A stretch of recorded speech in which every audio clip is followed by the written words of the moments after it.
பித்த உடல் தன்மை இருக்கக்கூடிய குழந்தை. பித்தம் அப்டின்னா வெப்பம். அந்த பித்த தேகத்துக்குள்ள கேரக்டர் குணாதிசயம் என்ன அப்டின்னு பார்த்தீங்கன்னா, ஏதாவது சேலஞ்சிங்கா எடுத்து பண்றது அவங்களுடைய குணாதிசயமா இருக்கும். கேரக்டரா இருக்கும். அப்ப அவங்க ஏற்கனவே ஹைலி மோட்டிவேட்டட், ஹை ஃபார்ம் எனர்ஜில இருப்பாங்க. ஏற்கனவே ஏதாவது சும்மா விட்டாலே ஏதாவது ஒரு சேலஞ்சான ஒரு விஷயத்த எடுத்து பண்ணிட்டு இருப்பாங்க. அப்ப அந்த குழந்தைய நீங்க ஃபுல் ஃபார்ம்ல மோட்டிவேட் பண்ணீங்கன்னா என்ன ஆகும்? ஏற்கனவே அவங்க வந்து ஃபுல்லா மோட்டிவேட்டட், செல்ஃப் மோட்டிவேட்டட் ஃபார்ம்ல ஏதாவது ஒரு விஷயத்த சேலஞ்சா எடுத்துக்கிட்டு, போட்டியா எடுத்துட்டு, இத நம்ம ஜெயிக்கிறோம் அல்லது இத நம்ம முடிக்கிறோம் அப்படின்னு சொல்லி இருக்கக்கூடிய குணாதிசயம் இருக்க குழந்தைய, ஃபுல்லா மோட்டிவேட் பண்ணி விட்டுட்டீங்க. என்ன பண்ணுவாங்க? என்ன ஆகும்? It will go to an extreme இல்லையா? ரொம்ப விகரஸ் ஆயிருவாங்க. அப்ப அதே இது. ஒரு கபம் சார்ந்த, பெரிய அளவு செல்ஃப் மோட்டிவேட்டட் இல்லாம, ஆ ரொம்ப அமைதியா, ரொம்ப நிதானமா இருக்கக்கூடிய ஒரு குழந்தை இருக்காங்க.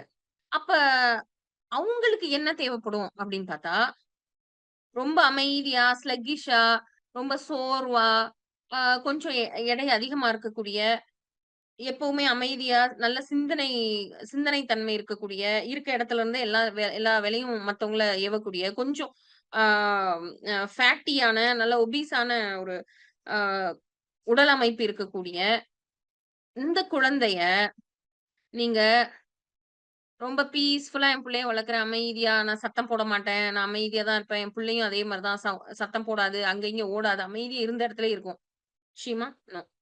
அப்ப அவங்களுக்கு என்ன தேவைப்படும்? மோட்டிவேஷன் தேவைப்படும். 100% அவங்க சிந்தனை மட்டும் மட்டும் தான் வேலை பார்க்கும். உடம்பே வேலை பார்க்காது. இப்படியே உட்கார்ந்திருப்பாங்க. அப்ப அவங்களுக்கு என்ன பண்ண வேண்டியிருக்கும்?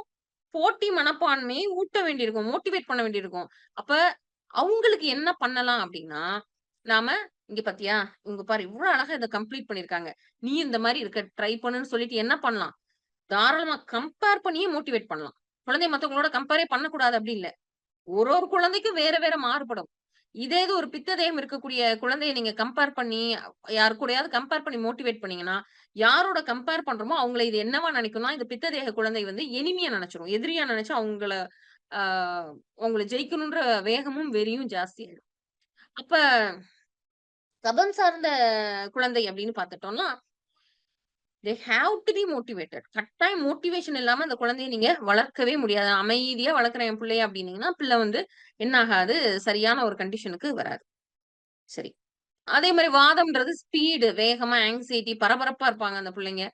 அப்ப வாதம் சார்ந்த உடல் தன்மை இருக்கக்கூடிய குழந்தைகள, நாம திரும்பவும் ஸ்பீடான ஒரு இர்ரெகுலர் ஷெட்யூல். காலையில எந்திரி.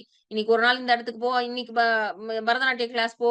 இன்னைக்கு மேத்தமேட்டிக்ஸ் கிளாஸ் போ. இது பண்ணு. நாளைக்கு வந்து பரதநாட்டிய கிளாஸ் வேணாம். இன்னொரு கிளாஸ் போ. இப்படியா போட்டு ஷஃபிள் பண்ணக்கூடாது.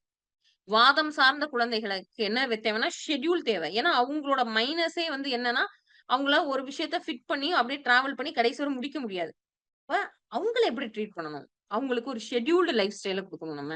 காலையில ஆனா இத்தன மணிக்கு இத்தன டேபிள் இது இருக்கும். இத்தன மணிக்கு இந்த வேலைய பார்த்தாகணும். இத்தன மணிக்கு இந்த காரியத்த செய்யணும். இப்படியான ஒரு ஷெட்யூல் இருந்தது அப்படின்னா, வாததேக குழந்தைகளுக்கு அது வந்து ரொம்ப கம்ஃபர்டபுளா டாக்டர் சாலி ஜெயகல்பனா நேரடி வழிகாட்டுதலில் வாழ்வை மாற்றும் 100 நாள் சித்த முத்திரை பயிற்சி வகுப்பு விரைவில் தொடங்குகிறது. இப்போதே முன்பதிவு செய்யுங்கள். இது வெறும் பயிற்சி அல்ல, உங்கள் வாழ்வியல் மாற்றம். மேலும் விவரங்களுக்கு டிஸ்கிரிப்ஷனை பார்க்கவும்.